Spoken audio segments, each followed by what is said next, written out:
What's up, guys? Mitch from RespectMyRegion.com back with another episode of the RMR podcast, episode 26. Today, I'm joined by special guest Steven Jung, COO of PAX. How are you doing today, Steven? I'm doing great. Thanks, Mitch. How are you? Awesome, man. Hanging in there. I know I was just talking to you off camera. You're down there in the Bay. I just flew back from the Bay myself, man. Is the weather still doing all right down there? Yeah, it's actually really nice right now. So enjoying a couple of days of some good weather here. How's everything up in your part of Washington? It's gray and moist out. I mean, it's 9 months out the year. That's what it is. So just dealing with that. But it is what it is. We're working inside. I don't get outside much, but it is, it gets depressing, man. It weighs on you after a while. We'll have to have you down here in California some more. Yeah. I'm getting signed. I know Hall of Flowers is coming up. I'll be down there for that in Palm Springs, and Green Street Festival. Some other things are on the docket of travel. So excited to get back to the I don't know if it's this. I guess Florida's the Sunshine State, but I don't go to Florida. California's the Sunshine State to me. So, very interested. I usually kick off all of these episodes with people's history just around the plant being cannabis. It could be personal or it could be professional. So I'm just kind of curious your origin story with cannabis, whether it's as a consumer or in the industry. My origin story, I consider myself really lucky and blessed in that the industry found me. Right. I think growing up, especially when I was in the military, I was following the rules and doing the thing I'm supposed to be doing there and not consuming. I got out of the Army. Some friends actually recommended cannabis to me as a way to work with my sleeping issues because I had trouble sleeping. I still do. And at the time, I viewed it very much as a tool, right? It was utilitarian. I tried it a couple times. It worked, but I never really followed up on that and tried to pursue that further because, as you and I both know, it's a pretty fragmented space. There wasn't a really easy way to get into it. And so I ultimately just didn't really pursue that or really think about it much further. And then several years back, I got the call from Weed Maps. They were looking for somebody to come in and help run the operations and the business for them. And I made the choice to join. Now, at first, that was not my first response. We could talk about that some more too. But I did join. And, obviously Weed Maps holds a pretty central position in the industry in many ways. Mm-hmm. And so from there, I really learned everything. And I became obviously a passionate and ardent supporter of the community, ultimately the cause and all the benefits that come along with the plant itself. And so like I said, I consider myself really lucky and blessed. And here I am now with PAX and very excited for the journey that we're on. So, before I move on to the next question, I want to unpack one thing, that being the military experience. Obviously cannabis and its effects on PTSD and what it's done for veterans is a huge component. Was that anything that you ever kind of had piqued your interest in terms of getting into cannabis, or was there kind of talks about that once you got out of the military? Interestingly, back when I got out, which was back in 2005, there wasn't a whole lot of talk around that at the time, right? And so I'd say where we stand right now with regard to talking about veterans issues and cannabis and how it actually offers an alternative, a very healthy alternative and a solution to a lot of these issues that veterans face, I feel like it's progressed a lot. Now, there's a lot of work that still needs to happen, but it's come a long way when you consider 10, 15 years before where we were. Because at the time, I really wasn't talking about that at all. Absolutely.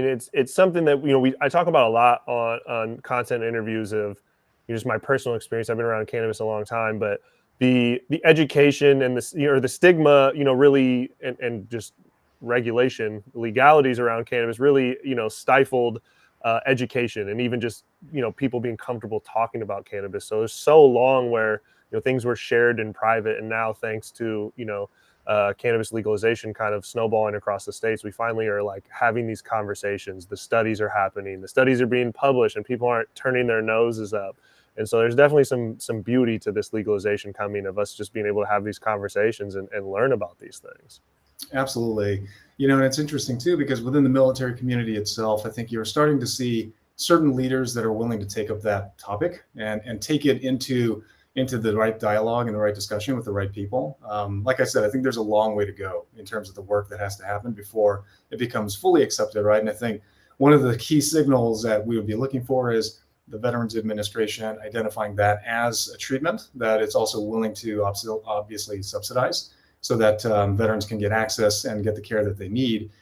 So again, there's a lot of work that needs to be done there. But you have notable figures like retired General James Mattis, right, former Secretary of Defense, who is a supporter of cannabis and has talked about getting it into the VA program so that veterans can get that access.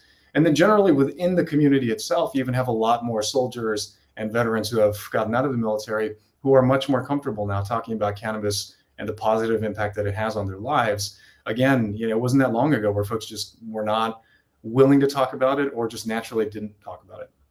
Absolutely. The changes are coming. Like you said, we still have a long ways to go. I think sometimes people in the industry live in this echo chamber where we're so free and so much things are happening that, when you take a step back and look, we've came a long ways, but we definitely have quite a bit of work to do. I'm very familiar with PAX, but in your words, what's kind of the mission statement behind PAX as a company in the consumer goods space for cannabis? Simply put, PAX is all about delivering exceptional cannabis experiences to people, right? And I think doing so in an incredibly high quality and premium way. That is the brand. That's what we do. And it's what we're known for. And I think lastly, it's doing that through innovation, right? I think we have a long history of being very innovative, using technology and using science to bring this experience to a new level. And that's what we're still focused on now. Yeah, the ancillary business or vaporizers, it's not new. That's been around since pre-legalization. There's a lot of people in that space. We see a lot of different products. PAX is one that came in and built out some market share pretty aggressively, and not just as an ancillary business, but as in partnerships with, with the pods, with actual licensed farms, all in multiple more. I don't even know how many states do you know off top how many states you guys are in right now? Yeah, well, generally, if you're just talking about the devices, we're effectively in all states, Sure. Right? Because the devices aren't constrained in the way that obviously cannabis as a product is. So you can find us everywhere. As far as, are you familiar with the pods? How many states the pods are for sale in? Yeah, for the pods, we're actually in 23 states total. Okay. That's impressive. Yeah, there's not. I don't know if there's another hardware company that has a partnership to that degree that's in that many states. I was telling you a little bit before. I'm very well versed with the equipment myself as a personal consumer. I just love how just sleek it is and discreet, which I think is a big part of the vaporizer market, right? People choose vaporizers for the smell, the way it looks. It's going back to the stigma, it still exists to some extent, and the vaporizer is kind of that easy entry point in terms of just discretion and, I don't know, making people feel comfortable consuming without blowing up the neighborhood with a smell or something like that. Yeah, for sure. I think it is an incredibly discreet and incredibly convenient, right, method of consumption. And of course, I'm sure we'll get into this, but as far as the system and the platform itself, I think a couple of things. You mentioned this concept of all the brand partners that we have on the platform, where we're selling those pods and working with these partners to take it to market in all these different states here in the U.S. and of course in Canada globally.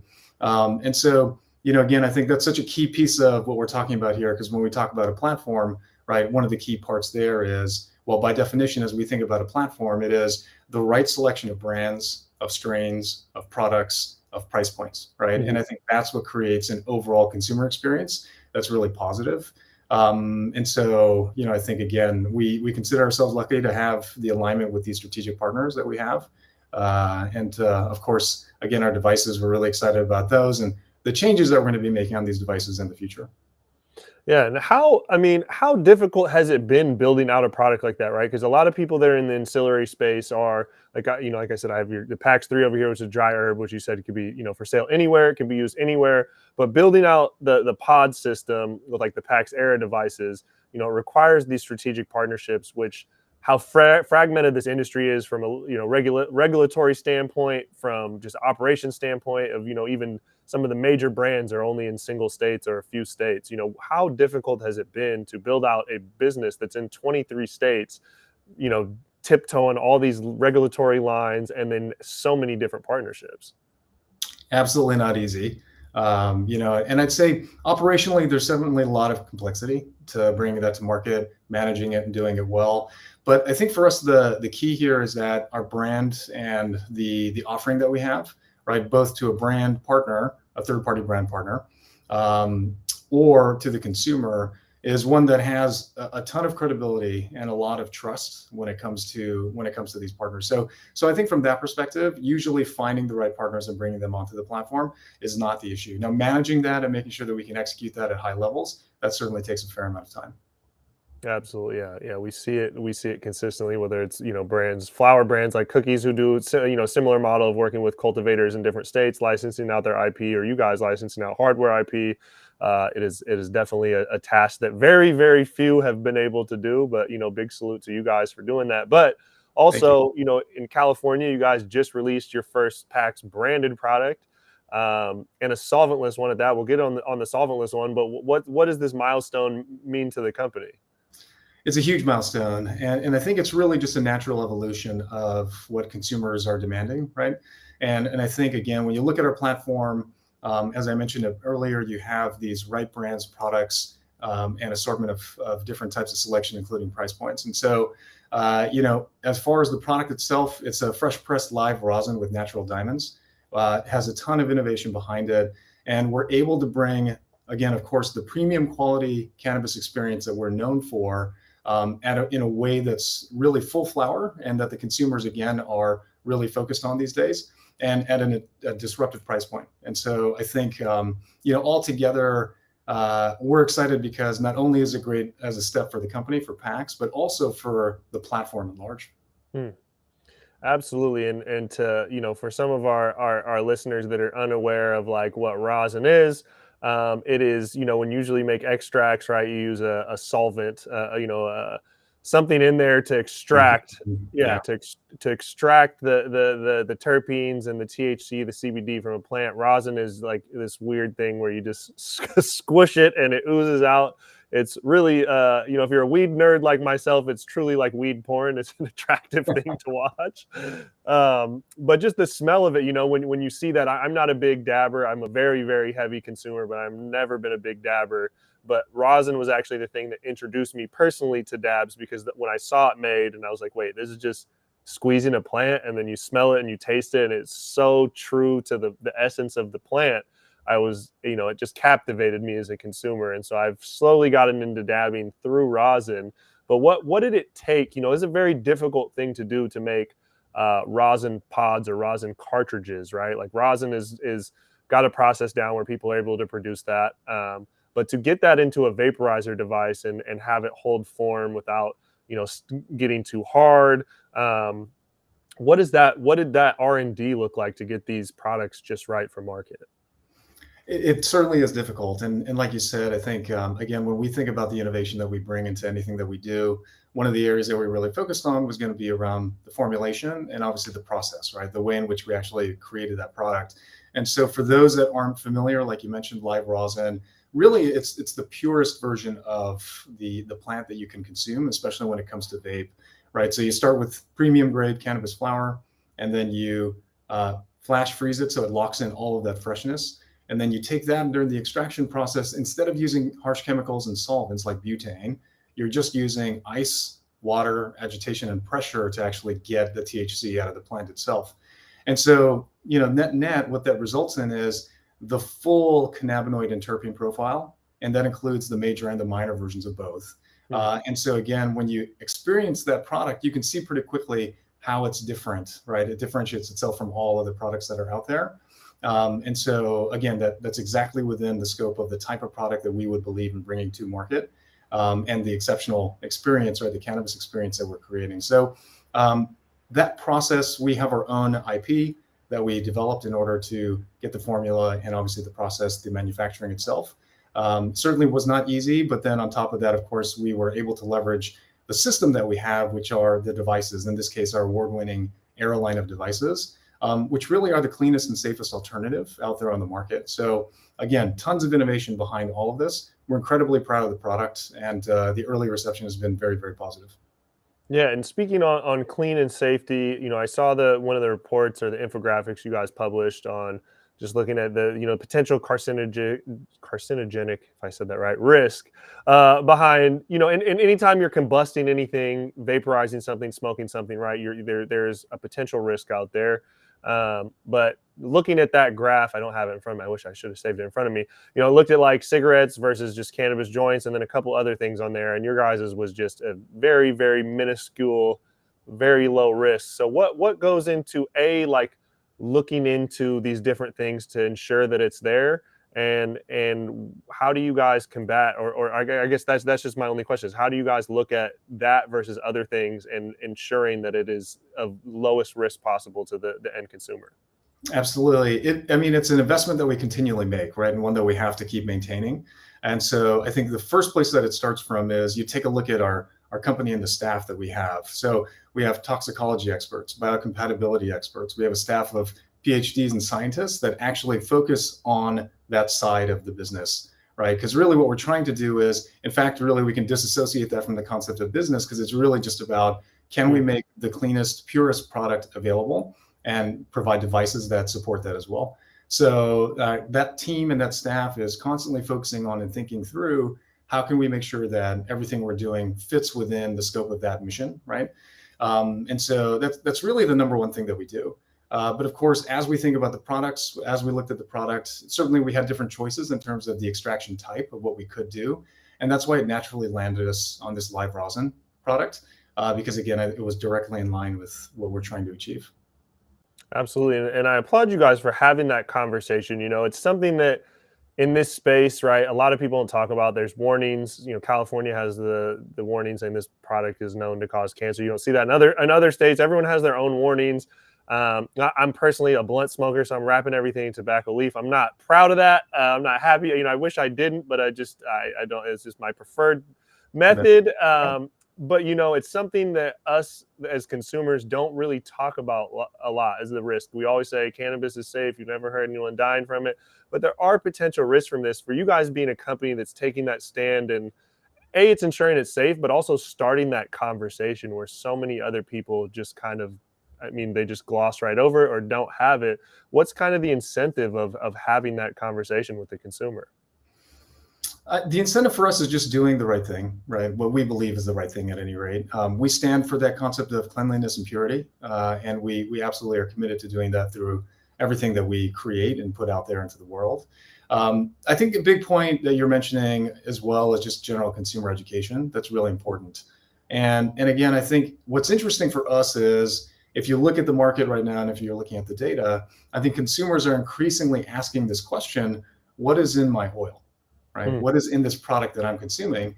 And so I think it's the right time for folks to really ask the question and work on that information and that education, so that then they can go ahead and make smarter choices. Absolutely. And that's something we've been big about through our team. We're just a media publication, but we've advocated for consumer safety and consumer education in a lot of different ways. We've seen a couple states have some issues around things where some companies have been called out. I'm not going to name any. There's definitely one in Washington that was recently in the last year or so that just did some things where it was technically like, they came out and were like, oh, there was no explicit thing saying we couldn't do it. But, for us, it was like, maybe the end consumer doesn't care. Maybe the price point drives their purchase, right? They don't necessarily care what they're putting in their body. I still just firmly believe they deserve to know. The majority of Americans drink a ton of soda. They eat fast food. They make, in some people's eyes, unhealthy choices, but at least they're aware of what those choices are. Whether they care or not, that's up to them as an individual. But I definitely am a firm believer that they deserve to know what they're consuming. And if they should care, it shouldn't be that hard to find that information. Is that something you guys associate with as well? I would agree with that, right? I think, again, it's really about giving consumers the information so that they have the power of choice. And like you said, everyone has a preference and a preferred method of how they're going to consume. But at the end of the day, I think, again, like you said, it's important for them to know what it is that they're consuming and then make their choice based off of that information. Absolutely. And so with you guys having these rosin carts through the PAX brand in California, I believe you guys did you drop 11 or was it 12 strain profiles for the initial launch? 11 strains, including one high CBD strain. Okay. And then the goal is it to release kind of frequently, rotate in and out new strains in that similar product offering of around 10 to 12? Our first 11 batch includes a combination of both some of the classic strains that we all know and love, like a Blue Dream or a Pineapple Express or Jack Herrera, but then also some of the more contemporary cultivars that are out there, like Emoji Cookies, for example, or Guava Gelato. And I think for us going forward, we're always going to maintain that set of the strain library that folks are, again, classic, tried and true ones that everybody knows and loves. But then at the same time, continuing to work with some of these really great leading farms, right? Local farms, especially here in California, and all of the great product that they're creating. And then using our creativity to come up with the cultivars that folks are most excited about in the moment, so that we can continually have some freshness in the options. Absolutely. And then with you guys, I know with the pods right now, with the different partners, there's some, I guess, creativity afforded to whoever the partner is, right? With the packaging, different packaging looks different based on the different brand partners. Are you guys going to keep for the PAX line? Is it going to stay kind of consistent? I like what you guys did. It definitely has that clean, like a natural feel, if you will, which makes sense with the rosin for me personally. Are you guys going to stay in that line of packaging and branding? Thanks. Definitely. Yeah, I think for us, right, we're going to try and keep that as straightforward as possible, and ultimately try to keep it simple for the consumer. So again, they can find what they're looking for, and then get the information and make their choices. Absolutely, absolutely. What goes into, so when curating these strains, you're looking at having consistent, the tried and true legacy strains everybody knows and loves, and then the newer, kind of funner or more cutting edge breeding. What do you guys look for when it comes to on that new side of strains and cultivars? Is it what's kind of the data showing of what people want? Is it a little bit of instinct, or just finding things that are going to come through in the rosin, in the terpene profile through rosin? What drives kind of the selection of strains there? Generally speaking, from a product development standpoint, I think everything always starts from the consumer, right? And it's really talking to them and listening to them to find out what it is that they're looking for and what they care about at the moment. And then really backwards planning from that to then figure out, okay, well, based off of what we're hearing and then looking at the data, if you combine all of that, then I think you start to see the story for what it is that people might actually want. And then, of course, it comes down to the question of, as you know, in this industry, everything is not always readily available. And so when you start thinking about things like biomass, right, availability, and of what strains are going to be available within that, and even then, there's one more cut of that option that we're going to have to apply, which is when it comes to live rosin, for example, right? Yield is everything, and this is going to be true of any extraction. But at the same time, I think yield when it comes to live rosin and that process is typically very low, right? And I think a lot of people don't really understand exactly how difficult that is. But I think this is where it becomes very critical that you take a look at what supply is available. You make sure that you can actually produce it in a way so that it makes sense for the company, for the business, and that that all at the end of the day should match up with what it is that consumers are looking for. And then that's how you come up with the product. Yeah, it's very true. And I think the consumer doesn't, obviously don't understand that. I mean, it's a more education of the yield, but even when you're growing flower, right, just straight flower, how much a plant yields is essentially viable to the supply chain of a cultivator. And there's so many different grows we've been to where I see a strain and I'm like, oh my God, this is the best cut of it ever. And the grower's like, I'm done with this after this. I can't get it to yield enough to make it financially viable. And you as a consumer are like, why I want this? And they're like, man, I can't make any, it just doesn't financially make any sense to have. And then when you talk about rosin, when you're pressing it, you're getting single digit percentage yields off of these plants, right? You absolutely have to look at that. And so it's a very unique thing of understanding, the balance of what consumers want, what's going to perform well, and then also being a yield. It's this nice tango between a variety of variables. How much R&D are you guys putting into, what things yield, or are you kind of leaning on partners and kind of what the data is on the market out there for strains and what they yield? It's a combination of things at the moment. So at the moment, we work with different manufacturing partners. And again, we work with farms that actually provide the cultivation of the biomass itself. We don't have a cultivation license, but instead what we're really doing is leaning on those who already know best, right? There's a bunch of people, a bunch of providers, and obviously incredible farms that are available today that are able to produce at scale and at quality. And so I think rather than us trying to go and recreate that wheel, let's go work with those folks, because at the end of the day, this is also part of being a part of the industry and supporting all of these key players that have already been in the game for quite a while. So that's certainly the way that we're doing it. As far as R&D goes, we're doing a lot of the R&D obviously in-house, especially when we're thinking about that manufacturing process, right? The extraction process, the formulation itself. But then obviously working very closely with these partners to make sure that we can get that done. Awesome. Well, if you guys need some help on the R&D front, there's some guys at Respect My Region that are, love to consume this stuff. So, I mean, just keep that in mind. Absolutely. No, absolutely. And I think that's really key, right? Because as a part of a beta program, again, when I talk about starting from the consumer and getting that feedback and then using that to then make decisions, it starts actually from there, right? So getting the right people to go ahead and try and test these products early on, and then taking that feedback and building it back into our decision framework. Absolutely. And so what made California the ideal springboard for this product line? California, as everybody knows, and if you don't, right, it's a double-edged sword. It is an amazing market. It's technically the largest market on the planet, right? At the same time, it is a very intensely competitive market and one that's very hard to survive in. For us, obviously, the benefit that we have is that we're already a known brand. We're an established brand that is well known and trusted for everything that we've done in the past and what we've brought to market. So that's definitely something that we were able to leverage for ourselves here. But that said, again, I think, right, it is the most dynamic market that's out there. The competition is the fact that it is an open market and that there are very low barriers to entry. If you compare that to some of the other markets that are out there, and when I say a constrained market, right, I'm talking about the limited licenses that are available in a given market. And so in California's case, it's a very open market. And I think what that's led to, of course, is a lot of fast-paced evolution of the industry and of the products that are available. And so, again, for us, it also happens to be our backyard because we're based out of California. But I figure it's kind of like the old saying, right? If you can make it in New York, you can make it anywhere. And I think that's true for cannabis in California. Yeah, we hear that from a couple different people. You're absolutely right. It's incredibly competitive from a product quality, just what's the quality that's out there for the consumer to choose from, but also from a branding and marketing level. It's just there's no other market that has that much noise, not in a bad way, but just that much noise and influence and reach. So it's definitely difficult, but yeah, so I love that. What are you guys' plans, with this beta program? Are you going to springboard it pretty quickly to other markets after this, or kind of one by one it out? The plan is definitely right now to focus on California and just make sure that we're doing well here, but otherwise to scale throughout the U.S. Throughout the year and of course Canada. Awesome. Oh yeah, I forget. I'm not. COVID closed down the border, tightened it up. I haven't even thought about up north for the last year.